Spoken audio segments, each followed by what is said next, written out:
찬송가 406장, 통일찬송가 464장 찬양합니다. 406장 고난 내 영혼 편히 쉴 곳과 찬양하겠습니다. 고난 내 영혼 편히 쉴 곳과 풍랑이 일어도 안전한 포구 폭풍까지도 다스리시는 주의 영원한 팔 의지해 주의 영원하신 팔 함께 하사 항상 나를 붙드시니 어느 곳에 가든지 요동하지 않음은 주의 팔을 의지함이라. 세상 친구들 나를 버려도 예수는 함께 동행함으로 주의 은혜가 충만하리니 주의 영원한 팔 의지해 주의 영원한 함께 하사 항상 나를 붙드시니 어느 곳에 가든지 요동하지 않음은 주의 팔을 의지함이라. 나의 믿음이 연약해져도 미리 예비한 힘을 주시며 하시는 주의 영원한 팔 의지해 주의 영원하신 팔 함께 하사 항상 나를 붙드시니 어느 곳에 가든지 요동하지 않음은 주의 팔을 의지함이라. 능치 못한 것 주께 없으니 나의 일생을 주께 맡기면 나의 모든 짐 대신 지시는 주의 영원한 팔 의지해 주의 영원하신 팔 함께 하사 붙드시니 어느 곳에 가든지 요동하지 않음은 주의 팔을 의지함이라.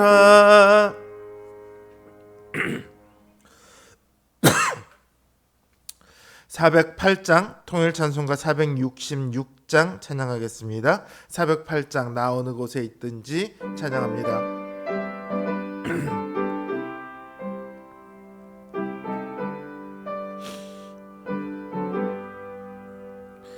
나 어느 곳에 있든지 늘 마음이 편하다. 주 예수 주신 평안함 늘 충만하도다. 나의 마음속이 늘 평안해 나의 마음속이 늘 평안해. 악한 죄 파도가 많으나 맘이 늘 평안해. 내 맘에 솟는 영생수 한없이 흐르니 목마름 다시 없으며 늘 평안하도다. 나의 맘속이 늘 평안해 나의 맘속이 늘 평안해.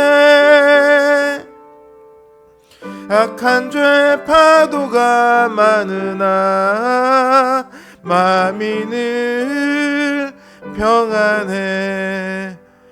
참되신 주의 사랑을 영원치 못하네. 그 사랑 내 맘 여시고 소망을 주셨네. 나의 맘속이 늘 평안해 나의 맘속이 늘 평안해. 악한 죄 파도가 많으나 맘이 늘 평안해. 주 예수 온갖 고난을 왜 몸소 당했나. 주 함께 고난 받으면 멸류관 얻겠네. 나의 맘속이 늘 평안해. 나의 맘속이 늘 평안해. 악한 죄 파도가 많으나 맘이 늘 평안해. 기도합니다. 오늘 하루 주께서 우리와 함께 하시며 우리를 지키시니 우리가 주님 안에서 평안을 얻고 안락을 누립니다. 이 세상은 끝없이 우리를 흔들고 또한 그 가운데 우리를 걱정 근심과 때로는 분노와 때로는 슬픔에 처하게 하는 것들이 많이 있으나 주님께서 우리의 구주이시기에 주님께서 우리를 붙들어 주시기에 우리가 주님을 의지하여 그 모든 것들을 이기고 이 자리에 섭니다. 그러나 주님, 바라기는 우리가 더욱더 주님을 굳건히 의지할 수 있게 되기를 원합니다. 우리의 믿음이 더욱 깊어져서 주님을 믿는 그 믿음에서 조금도 흔들리지 않게 하시고 주님께서 우리에게 주시는 그 크신 은혜가 얼마나 놀랍고 우리를 평안하게 하는지, 우리를 담대하게 하는지 하나님 우리로 깨닫게 하여 주시옵소서. 오늘도 주님을 더욱 가까이 나아가기 위하여 주님의 은혜를 더욱 충만히 받기 위하여 주 앞에 나아옵니다. 주님, 이 시간 우리와 함께하여 주시옵소서. 특별히 지금 비행기를 타고 가야 할 곳으로 가고 있는 우리 남동환 형제 주님 기억하시고 그의 미국에서의 모든 길을 주님께서 예비하시고 동행하여 주시옵소서. 이 시간 주님 앞에 각양 기도 제목을 가지고 나온 우리 성도들의 그 간구를 주님 들으시고 그 선하신 뜻대로 응답하여 주시옵소서. 예수님의 이름으로 기도드립니다. 아멘. 하나님 주신 말씀 역대상 20장 1절에서 8절 말씀입니다. 역대상 20장 1절에서 8절 말씀, 제 성경 기준으로 구약성경 641면에 있습니다.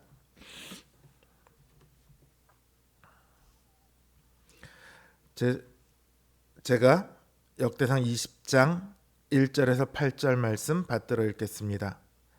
해가 바뀌어 왕들이 출전할 때가 되매 요압이 그 군대를 거느리고 나가서 암몬 자손의 땅을 격파하고 들어가 랍바를 에워싸고 다윗은 예루살렘에 그대로 있더니 요압이 랍바를 쳐서 함락시키매 다윗이 그 왕의 머리에서 보석 있는 왕관을 빼앗아 중량을 달아보니 금 한 달란트라. 그들의 왕관을 자기 머리에 쓰니라. 다윗이 또 그 성에서 노력한 물건을 무수히 내오고 그 가운데 백성을 끌어내어 톱과 쇠도끼와 돌서래로 일하게 하니라. 다윗이 암몬 자손의 모든 성읍을 이같이 하고 다윗이 모든 백성과 함께 예루살렘으로 돌아오니라. 이후에 블레셋 사람들과 게셀에서 전쟁할 때 후사 사람 십부게가 키가 큰 자의 아들 중에 10배를 쳐 죽이매 그들이 항복하였더라. 다시 블레셋 사람들과 전쟁할 때 야일의 아들 엘하난이 가드 사람 골리앗의 아우 라흐미를 죽였는데 이 사람의 창자로는 배틀채 같았더라.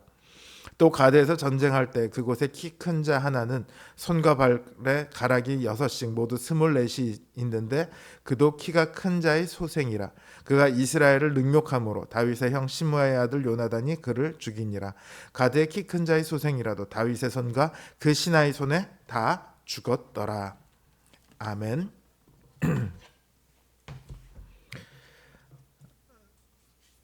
18장, 19장, 20장은 모두 전쟁과 관련된 내용입니다. 그중 18장은 하나님께서 다윗과 언약하신 대로 가는 곳마다 이기게 하시는 내용이라면 19장은 대적들을 복종케 하셔서 이스라엘의 사명을 이루시는 내용이다, 이렇게 말씀드렸습니다. 그리고 오늘 20장은요, 이스라엘의 또 다른 사명과 관련된 전쟁입니다. 우리가 흔히 아는 이스라엘의 사명하면 뭡니까? 하나님의 이름을 널리 알려 온 열방을 하나님 앞으로 인도하는 거죠. 그래서 그들이 구원받도록 하는 게 이스라엘의 사명입니다. 근데 하나님께서는요, 이스라엘을 통해서 구원받을 자들 뿐만 아니라 심판받아야 할 자들도 확정 지으세요. 이것이 바로 이스라엘의 또 다른 사명입니다. 이걸 잘 보여주는 것이 하나님께서 아브라함에게 주신 약속의 한 부분인 창세기 12장 3절이에요. 너를 축복하는 자에게는 내가 복을 내리고 너를 저주하는 자에게는 내가 저주하리니. 이 약속처럼 하나님께서요, 이스라엘에게 나와 화친하는 족속에게는 복을 내리지만 이스라엘을 대적하는 족속은 심판을 하세요. 오늘 본문이 바로 그 내용이에요. 19장에서 다윗이 은혜로 대하려 함에도 불구하고 암몬이 다윗을 대적합니다. 그리고 자신들뿐만 아니라 아람을 끌어들여서 전쟁을 하죠. 그 결과가 어떻게 됐습니까? 아람은 패하고 암몬은 도망갑니다. 아람은 홀로 다윗과 싸우다가 끝내 싸움에서 지고 다윗과 화친하기로 합니다. 그리고 암몬과 관계를 끊어버리죠. 그렇게 해서 그들은 화친을 통해 살 길을 얻었습니다. 그러나 암몬은 달라요. 암몬은 도망해서 라빠로 들어가 버렸습니다. 그리고 왕들의 출전할 때가 되어서, 왕들의 출전할 때라고 하는 것은 그 시대에 전쟁이 많이 일어나던 시기가 있어요. 그때를 말합니다. 다윗은 예루살렘에 그대로 있고 요압을 보내서 암몬을 정복하게 합니다.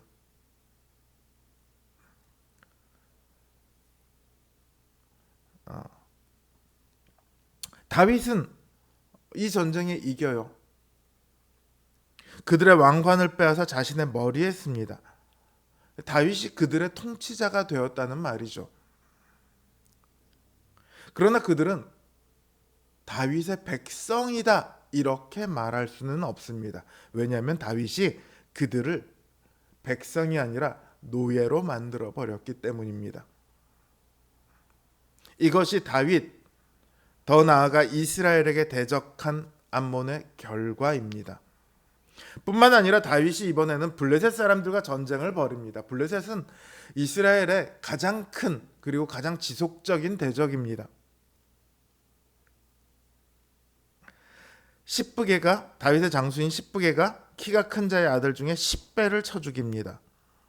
또다시 전쟁할 때 가드 사람 골리앗의 아우, 우리가 잘 아는 골리앗 있죠? 그 골리앗의 아우 라흐미를 죽입니다. 이 라흐미 역시 골리앗처럼 키가 크고 기골이 장대했던 사람이에요. 또 가드에서 전쟁할 때 그곳에 키 큰 자 하나는 손가락과 발가락이 6개씩 있어요. 24개인 거죠. 이 사람이 하나님을 능욕하니까 다윗의 조카인 요나단이 그를 죽입니다. 그리고 8절에서는 가드의 키 큰 자의 소생이라도 다윗의 손과 그 신하의 손에 다 죽었다, 이렇게 말합니다. 다윗의 손에 죽은 자는 누구죠? 키 큰 자 중에 골리앗이죠. 그리고 그 신하들도 그 키 큰 자의 소생들을 다 죽여요. 여러분, 사울 때요, 골리앗 하나가 나타났을 때 온 이스라엘이 중에 그들을, 골리앗 하나를 대적할 사람이 없었습니다. 그런데 이제는 다윗뿐만 아니라 그 신하들도 블레셋의 키 큰 자를 다 죽입니다. 이 키 큰 자가 누구냐면 골리앗 가문의 사람들이에요. 아마 그 가문들이 다 기골이 장대했던 것 같아요. 그들을 다 죽입니다. 블레셋에 제일 가는 용사였던 그들을 죽여요. 이처럼 하나님께서는 이스라엘에 대적하는 자들을 남겨두지 않으세요. 그들을 다 심판하셔서 멸망에 이르게 하십니다. 이 모든 전쟁의 승리는 이스라엘에 대적하는 자들을 하나님께서 친히 심판하신다는 것을 보여줍니다. 여러분, 다윗의 용사들이 그 키 큰 자들을 죽였다고 하지만 골리앗대로 가보자고요. 아무도 골리앗을 못 이겼다니까요. 그럼 이들 중에 다윗의 용사들이 갑자기 그들보다 더 키가 큰 자가 나타나서 그들을 쳐 죽일 수 있었을까요? 아니면 더 용맹스러운 자가 나타나서 그들을 쳐 죽일 수 있었을까요? 그게 아니라 하나님께서 그들의 손에 그 키 큰 자들, 다 골리앗의 족속들을 붙이신 거예요. 그래서 그들이 멸망당했던 거죠.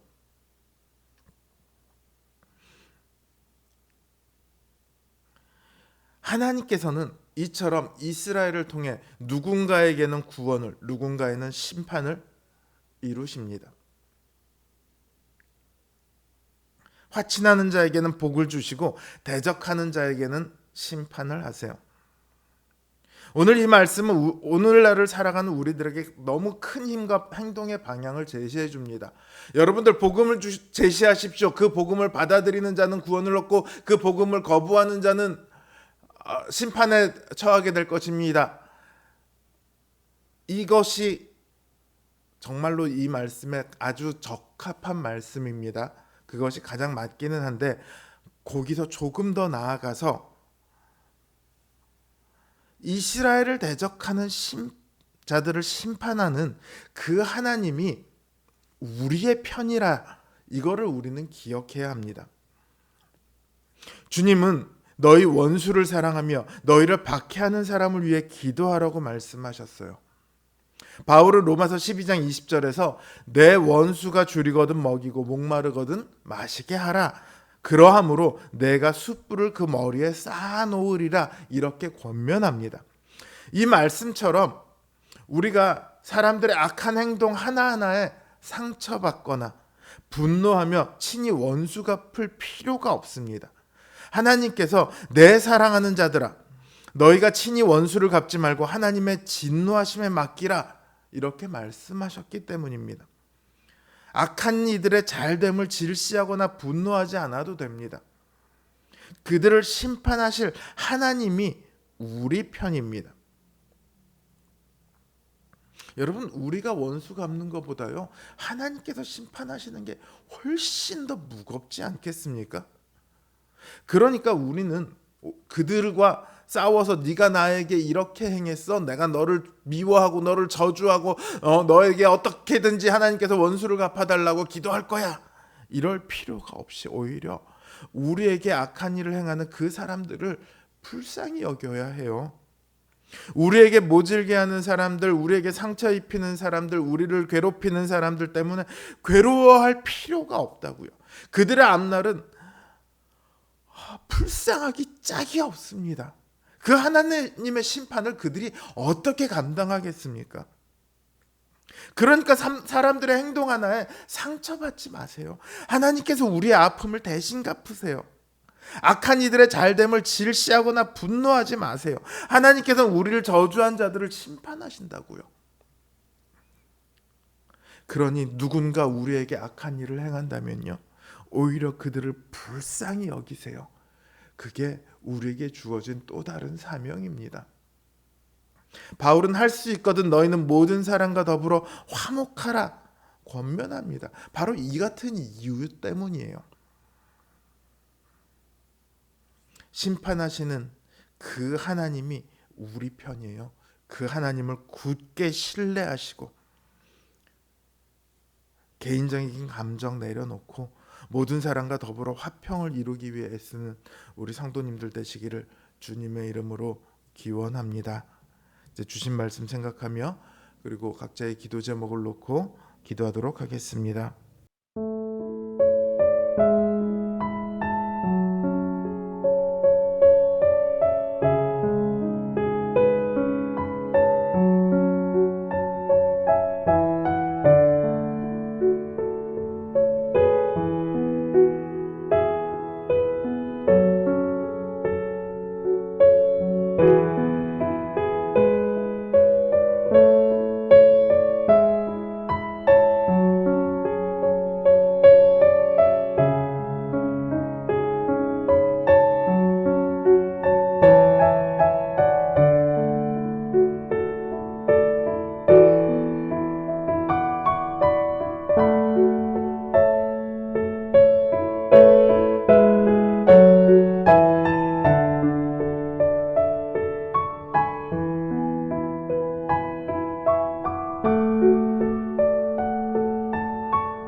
you.